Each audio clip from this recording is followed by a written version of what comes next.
Hello' ৰাইজ, ৰাতিপুৱা মাৰ ওপৰত অকণমান খং উঠিছে আজি। Good morning. কথাটো মানে এনেকুৱা আছিলে, যেতিয়া প্ৰেম কৰিছিলোঁ মানে প্ৰেমত পৰিছিলোঁ তেতিয়া মাৰ গালি, জহন নামে গেলি তই, গল্লাই গেইছা তই, আপি পাগলা, খালী বাপেকৰ মোবাইলটো লৈ ফুচ কথা, মেছেজ, পঢ়া শুনা নাই আৰু যে কত কি, একবাৰো প্ৰেম পকিব নিদিলে। কিন্তু আজি শুন, বিয়া পাতিব হৈছে নহয়, ভাল ছোৱালী এজনী চাই ফিক্স কৰি থোৱা, নহ'লে সময়ত বৰ অসুবিধা। সেইটো কথা ন।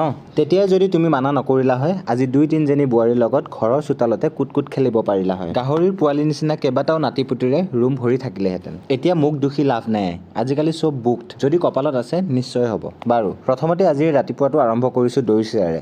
ঘৰৰ পৰা অলপমান দৈ দি পঠাইছিল, ভাবিলোঁ আজি দৈ চিৰাকে খাওঁ। উফ, কি তৃপ্তি। কিন্তু ভালকৈ দৈ চিৰাখিনিও খাব নিদিলে, ইমানেই জোৰে সংকেত ধ্বনি বজালে কোনোমতেহে বাথৰুম পাইছোঁ। উফ, শান্তি। ধুনীয়াকৈ গা পা ধুই ভাত সাজ বনোৱাতহে ধৰিলোঁ। বহুদিনৰ মূৰত মোৰ আজি দামী এপ্ৰনটো পিন্ধিলোঁ। তাৰপিছত ভাবিলোঁ কি বনাওঁ, অম্বুবাচী মেলাও চলি আছে, নিৰামিষেই বনাব লাগিব। সৰু পেহীয়ে এগালমান পদ্ম কচু দি পঠাইছিল, ভাবিলোঁ আজি তাকেই বনাওঁ। এই কচুটোক আপোনালোকে কি বুলি কয় এবাৰ কমেণ্ট কৰি জনাবলৈ নাপাহৰিব। প্ৰথমে কচুখিনি ভালকৈ পৰিষ্কাৰকৈ ধুই তাৰ বাকলিটো গুচাই লৈছোঁ। এতিয়া মোৰ খাৱে ধৰা কলীয়াত কেৰাহীটো পাতি দিছোঁ আৰু কচুখিনি ডাঙৰকৈ কাটি বইল হ'বলৈ দিছোঁ। বৰষুণ পাই কচুখিনি ভৰ যৌৱনত ভৰি দিছে, খজুৱতিটো অলপমান বেছি, সেইহেতুকে অলপমান সিজাই পানীটো পেলাই দিছোঁ।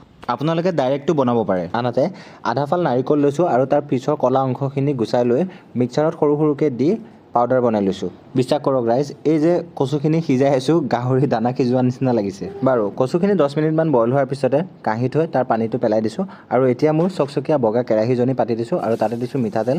গৰম হোৱাৰ লগে লগে ডাঙৰ চাই এটা পিঁয়াজ আৰু এটা পকা জলকীয়া, লগতে আদা নহৰু আৰু কেঁচা জলকীয়াৰ পেষ্টটো দি অলপমান সময় ভাজাৰ পিছতে পৰিমাণ মতে হালধি এড কৰিছোঁ আৰু বইল কৰি ৰখা কচুখিনি দি ভালকৈ ইলুটি-শিলুটিকৈ লৰাই ঢাকি দিছোঁ।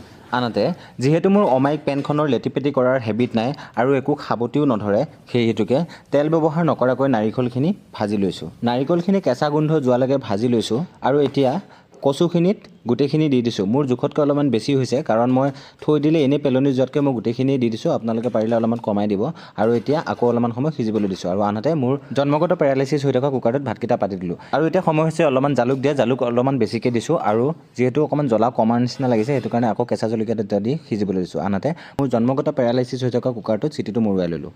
বনালোঁ, নিমখে এড কৰিব থাকি গৈছিলে, নিমখটো দি ভালকৈ লৰাই অকণমান সময় সিজিবলৈ দিছোঁ আৰু আনহাতে যোৱাকালি ৰখি যোৱা দালিখিনিও অকণমান গৰম কৰি ল'লোঁ আৰু ৰেডি হৈ গৈছে মোৰ আজি ভাত সাজ। এইফালে লৈছোঁ ভাত, এইফালে লৈছোঁ অলপমান বাহি দালি আৰু এইফালে পদ্ম কচু আৰু নাৰিকলৰ ভাজি আৰু এইফালে বুট আৰু দালিৰ চাটনি। অলপমান বেছিকৈ লৈছোঁ কাৰণ ওচৰত যোন বহে সিওতো খাবই, অকলেতো নাখাওঁ বাৰু। আজিৰ দুপৰীয়া সাজ এনেকৈ টিফিনত ভৰাই লৈছোঁ। খোৱাটো নেদেখাওঁ বাৰু কাৰণ মোৰ পেট চলিছে।